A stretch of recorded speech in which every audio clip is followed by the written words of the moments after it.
नमस्कार। आज मैं आपके लिए लेकर आया हूं कायर। नमस्कार। आज मैं आपके लिए लेकर आया हूं मुंशी प्रेमचंद की कहानी कायर। युवक का नाम केशव था, युवती का प्रेमा। दोनों एक ही कॉलेज के और एक ही क्लास के विद्यार्थी थे। केशव नए विचारों का युवक था, जात पात के बंधनों का विरोधी।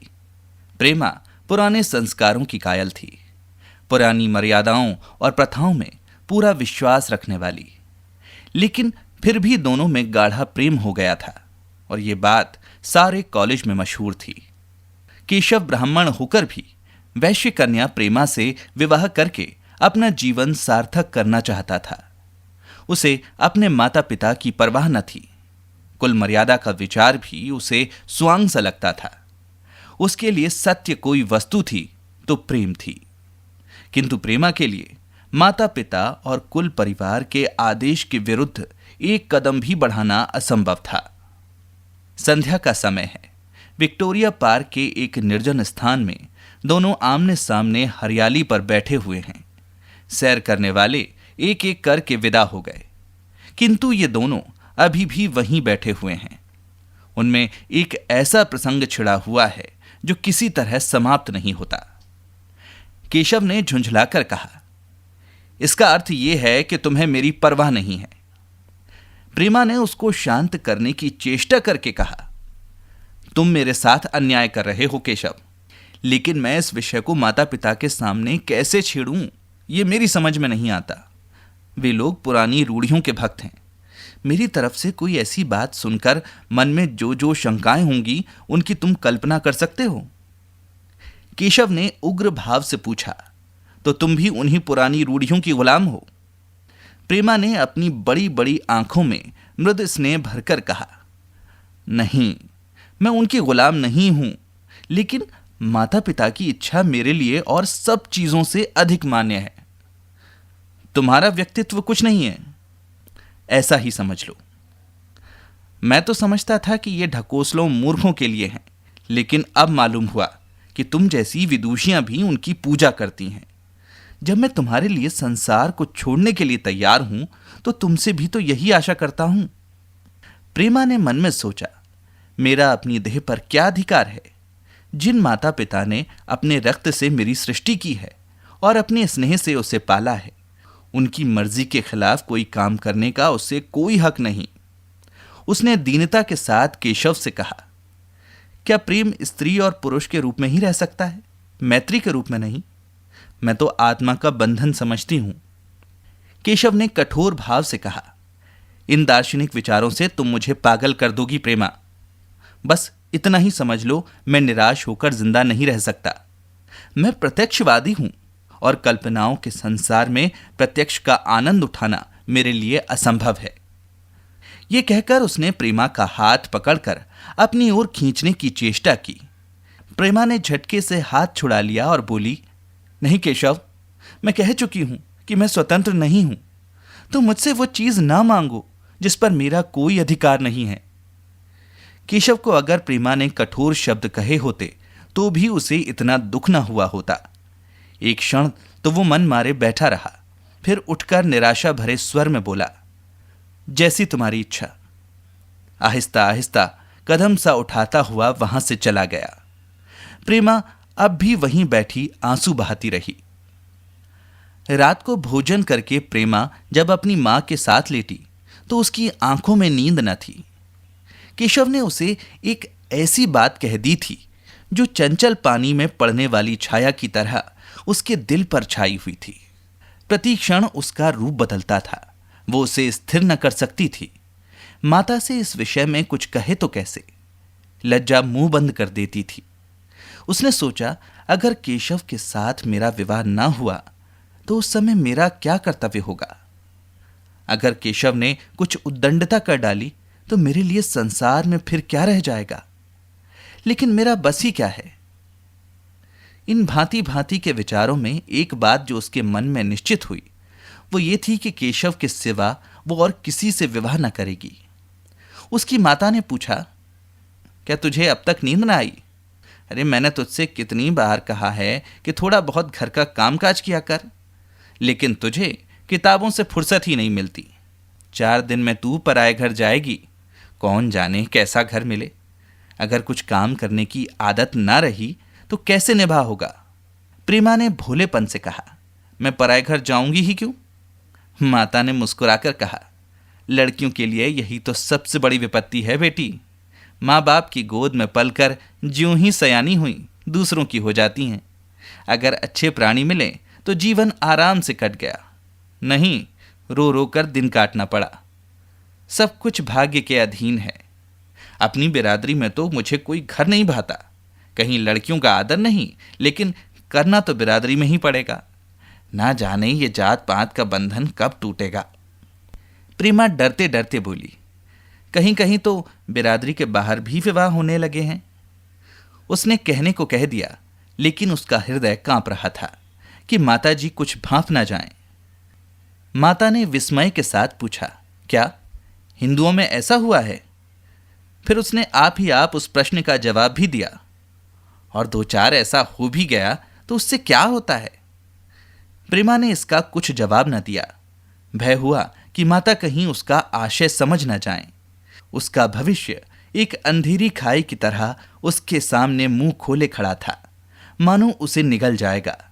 उसे न जाने कब नींद आ गई। प्रातःकाल प्रेमा सोकर उठी तो उसके मन में एक विचित्र साहस का उदय हो गया था। सभी महत्वपूर्ण फैसले हम आकस्मिक रूप से कर लिया करते हैं, मानो कोई देवी शक्ति हमें उनकी ओर खींच ले जाती है। वही हालत प्रेमा की थी।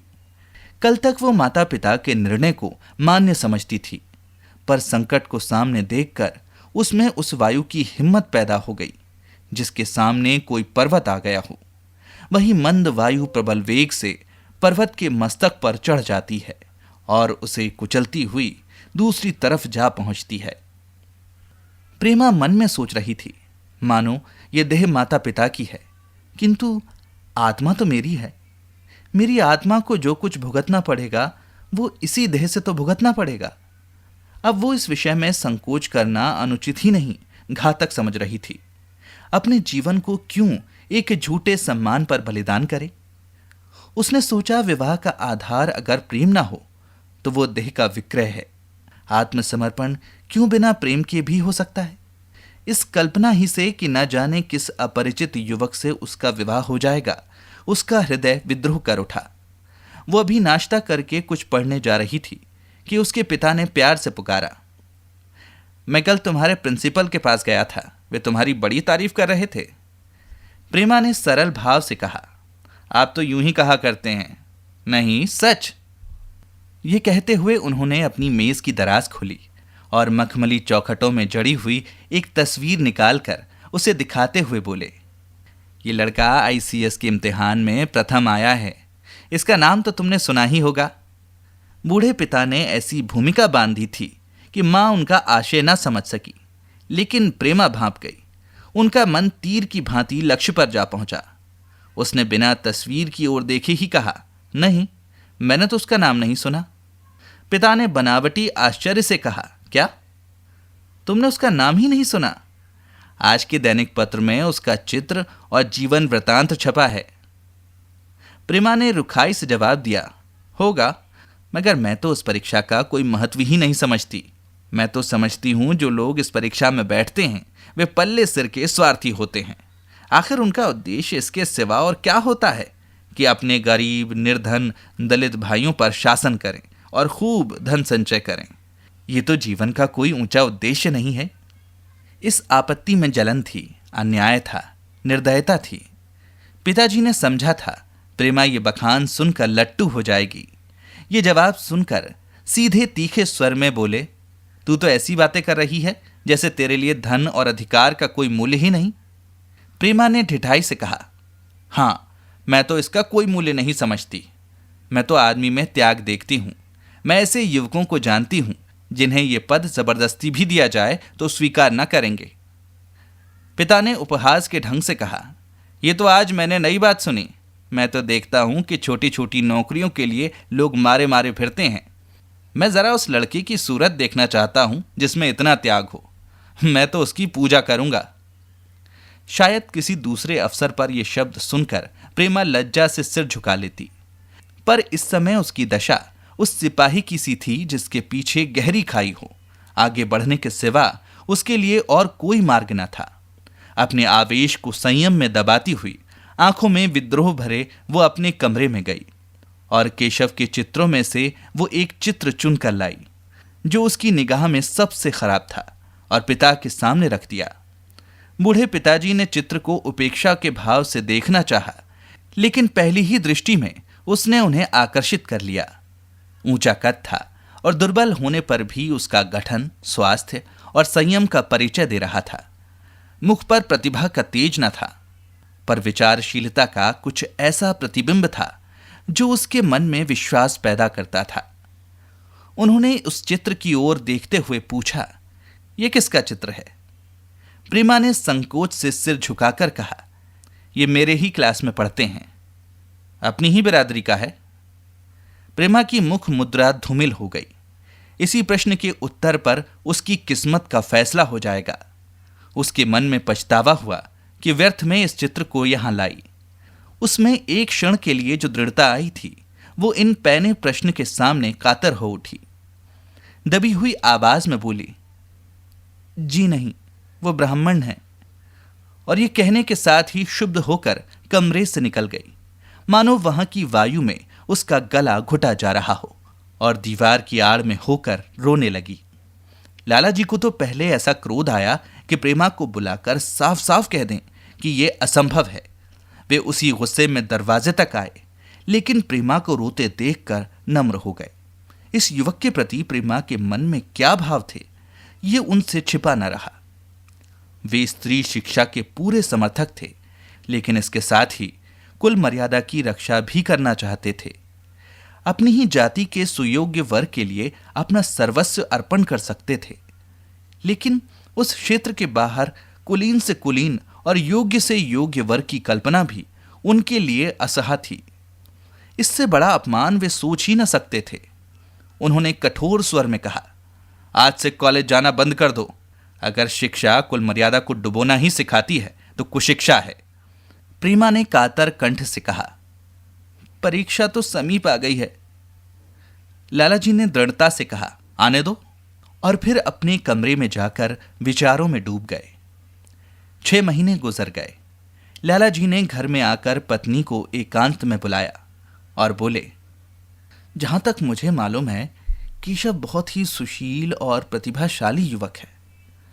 मैं तो समझता हूं प्रेमा इस शोक में घुल घुल कर प्राण दे देगी। तुमने भी समझाया, मैंने भी समझाया, दूसरों ने भी समझाया, पर उस पर कोई असर ही नहीं होता। ऐसी दशा में हमारे लिए और क्या उपाय है? उनकी पत्नी ने चिंतित भाव से कहा, कर तो दोगे, लेकिन रहोगे कहां? न जाने कहां से ये कुलच्छनी मेरी कोख में आ गई। लालाजी ने भवें सिकोड़ कर तिरस्कार के साथ कहा, ये तो 1000 दफा सुन चुका हूं, लेकिन कुल मर्यादा के नाम को कहां तक रोएं? चिड़िया का पर खोलकर यह आशा करना कि वो तुम्हारे आंगन में ही फुदकती रहेगी भ्रम है। मैंने इस पर ठंडे दिल से विचार किया है और इस नतीजे पर पहुंचा हूं कि हमें इस आपदम को स्वीकार कर लेना ही चाहिए। कुल मर्यादा के नाम पर मैं प्रेमा की हत्या नहीं कर सकता। दुनिया हंसती हो हंसे, मगर वो जमाना बहुत जल्द आने वाला है जब ये सभी बंधन टूट जाएंगे। आज भी सैकड़ों विवाह जात पात के बंधनों को तोड़कर हो चुके हैं। अगर विवाह का उद्देश्य स्त्री और पुरुष का सुखमय जीवन है तो हम प्रेमा की उपेक्षा नहीं कर सकते। वृद्धा ने शुद्ध होकर कहा, जब तुम्हारी यही इच्छा है तो मुझसे क्यों पूछते हो? लेकिन मैं कह देती हूं कि मैं इस विवाह के नजदीक ना जाऊंगी और न कभी इस छोकरी का मुंह देखूंगी। समझ लूंगी जैसे और सब लड़के मर गए वैसे ये भी मर गई। तो फिर आखिर तुम क्या करने को कहती हो? क्यों नहीं उस लड़के से विवाह कर देते? उसमें बुराई ही क्या है? वो 2 साल से सिविल सर्विस पास करके आ जाएगा। केशव के पास क्या रखा है? बहुत होगा किसी दफ्तर में क्लर्क हो जाएगा। और अगर प्रेमा प्राण हत्या कर ले तो कर ले। तुम तो उसे और शह देते हो। जब उसे हमारी परवाह नहीं है तो हम उसके लिए अपने नाम को क्यों कलंकित करें? प्राण हत्या करना कोई खेल नहीं है। ये सब धमकी हैं। मन घोड़ा है, जब तक उसे लगाम न दो पुट्ठे पर हाथ भी न रखने देगा। जब उसके मन का ये हाल है तो कौन कहे केशव के साथ ही जिंदगी भर निभा करेगी। जिस तरह आज उससे प्रेम है उसी तरह कल दूसरे से हो सकता है। तो क्या पत्ते पर अपना मांस बिकवाना चाहते हो? लाला जी ने स्त्री को प्रश्नसूचक दृष्टि से देखकर कहा, अगर वो कल खुद जाकर केशव से विवाह कर ले तो तुम क्या कर लोगी? फिर तुम्हारी कितनी इज्जत रह जाएगी? वो चाहे संकोचवश या हम लोगों के लिहाज से यूं ही बैठी रहे, पर यदि जिद पर कमर बांध ले, हम तुम कुछ नहीं कर सकते। इस समस्या का ऐसा भीषण अंत भी हो सकता है, ये इस वृद्धा के ध्यान में भी ना आया था। ये प्रश्न बम के गोले की तरह उनके मस्तक पर गिरा। एक क्षण तक वो अवाक बैठी रह गई, मानो इस आघात ने उसकी बुद्धि की धज्जियां उड़ा दी हूं। फिर पराभूत होकर बोली, तुम्हें अनोखी ही कल्पनाएं सूझती हैं। मैंने तो आज तक कभी भी नहीं सुना कि किसी कुलीन कन्या ने अपनी इच्छा से विवाह किया है। तुमने ना सुना हो, लेकिन मैंने सुना है और देखा है, और ऐसा होना बहुत संभव है। जिस दिन ऐसा होगा उस दिन तुम मुझे जीती ना देखोगे। मैं ये नहीं कहता कि ऐसा होगा ही, लेकिन होना संभव है। तो जब ऐसा होना है तो इससे तो यही अच्छा है कि हम ही इसका प्रबंध करें। जब नाक ही कट रही है तो तेज छुरी से क्यों ना कटे। कल केशव को बुलाकर देखो क्या कहता है। केशव के पिता सरकारी पेंशनर थे, मिजाज के चिड़चिड़े और कृपण। धर्म के आडंबरों में ही उनके चित्त को शांति मिलती थी। कल्पना शक्ति का अभाव था, किसी के मनोभावों का सम्मान न कर सकते थे। वे अब भी उस संसार में रहते थे जिसमें उन्होंने अपने बचपन और जवानी के दिन काटे थे। नवयुग की बढ़ती हुई लहर को वे सर्वनाश कहते थे, और कम से कम अपने घर को दोनों हाथों और दोनों पैरों का जोर लगाकर उससे बचाए रखना चाहते थे। इसलिए जब एक दिन प्रेमा के पिता उसके पास पहुंचे और केशव से प्रेमा के विवाह का प्रस्ताव किया तो बूढ़े पंडित जी अपने आप में न रह सके। धुंधली आंखें फाड़कर बोले, आप भंग तो नहीं खा गए हैं? इस तरह का संबंध और चाहे जो कुछ हो विवाह नहीं है। मालूम होता है आपको भी नए जमाने की हवा लग गई। बूढ़े बाबूजी ने नम्रता से कहा, मैं खुद ऐसा संबंध पसंद नहीं करता। इस विषय में मेरे भी वही विचार हैं जो आपके हैं, पर बात ऐसी आ पड़ी है कि मुझे विवश होकर आपकी सेवा में आना पड़ा। आजकल के लड़के और लड़कियां कितने स्वेच्छारी हो गए हैं ये तो आप जानते ही हैं। हम बूढ़े लोगों के लिए अब अपने सिद्धांतों की रक्षा करना कठिन हो गया है। मुझे भय है कि कहीं दोनों निराश होकर अपनी जान पर न खेल जाएं। बूढ़े पंडित जी जमीन पर पांव पटकते हुए गरज उठे, आप क्या कहते हैं साहब? आपको शर्म नहीं आती? हम ब्राह्मण हैं और ब्राह्मणों में भी कुलीन। ब्राह्मण कितने ही पतित हो गए हों, इतने मर्यादा शून्य नहीं हुए हैं कि बनिए बक्कालों की लड़की से विवाह करते फिरें। जिस दिन कुलीन ब्राह्मणों में लड़कियां न रहेंगी उस दिन ये समस्या उपस्थित हो सकती है।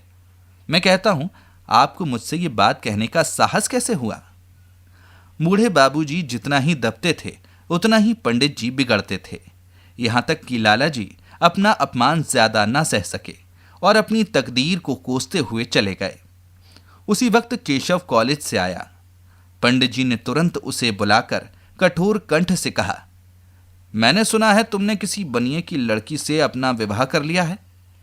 यह खबर कहां तक सही है? केशव ने अनजान बनकर पूछा। आपसे किसने कहा? किसी ने कहा। मैं पूछता हूं, यह बात ठीक है या नहीं? अगर ठीक है और तुमने अपनी मर्यादा को डुबोना निश्चय कर लिया है तो तुम्हारे लिए हमारे घर में कोई स्थान नहीं है। तुम्हें मेरी कमाई का एक धेला भी नहीं मिलता। मेरे पास जो कुछ है वो मेरी अपनी कमाई का है। मुझे अख्तियार है कि मैं जिसे चाहूं उसे दे दूं। तुम ये अनीति करके मेरे घर में कदम नहीं रख सकते। केशव पिता के स्वभाव से परिचित था। प्रेमा से उसे प्रेम था। वो गुप्त रूप से प्रेमा से विवाह कर लेना चाहता था। बाप हमेशा तो बैठे न रहेंगे। माता के स्नेह पर उसे विश्वास था। उस प्रेम की तरंग में वो सारे कष्टों को झेलने के लिए तैयार मालूम होता था।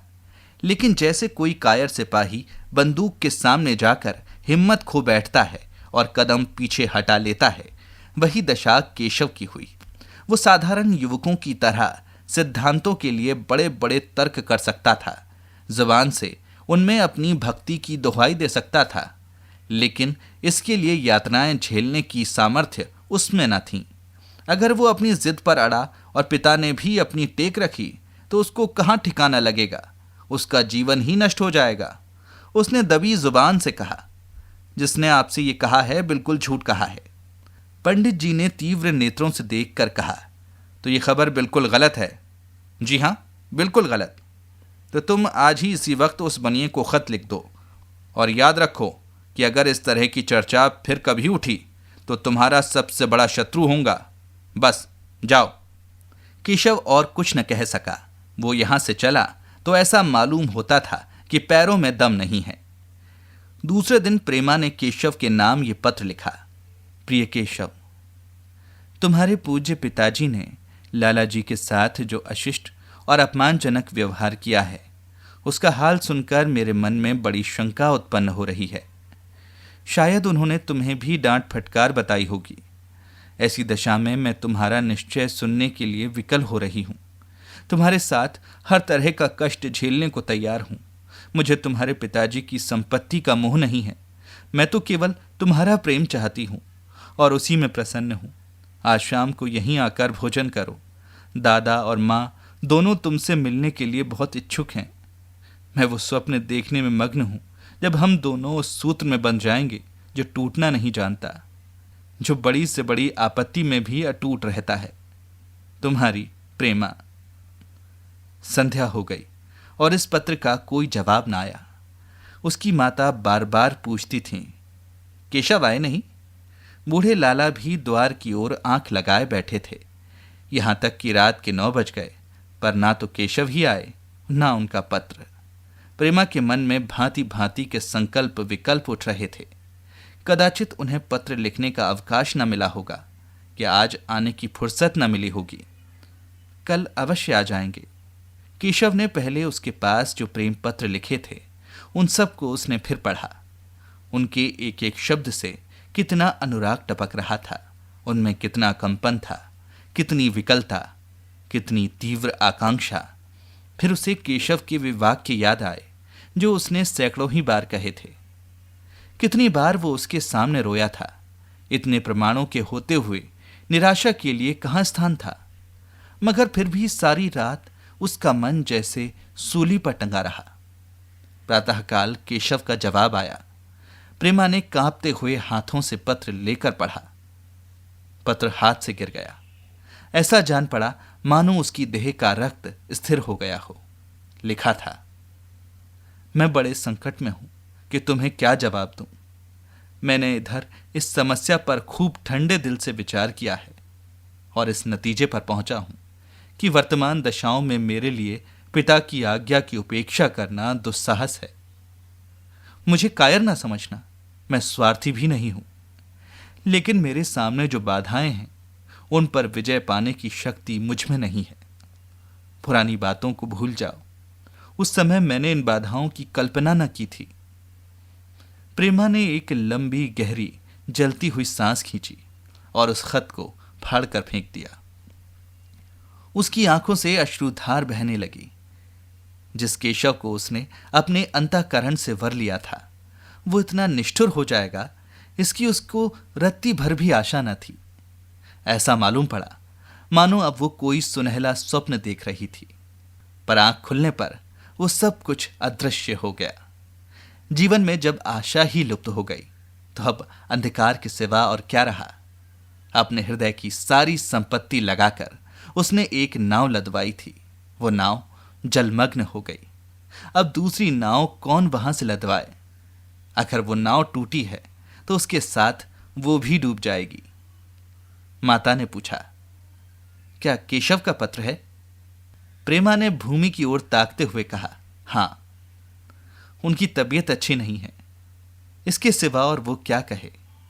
केशव की निष्ठुरता और बेवफाई का समाचार कहकर लज्जित होने का साहस उसमें न था।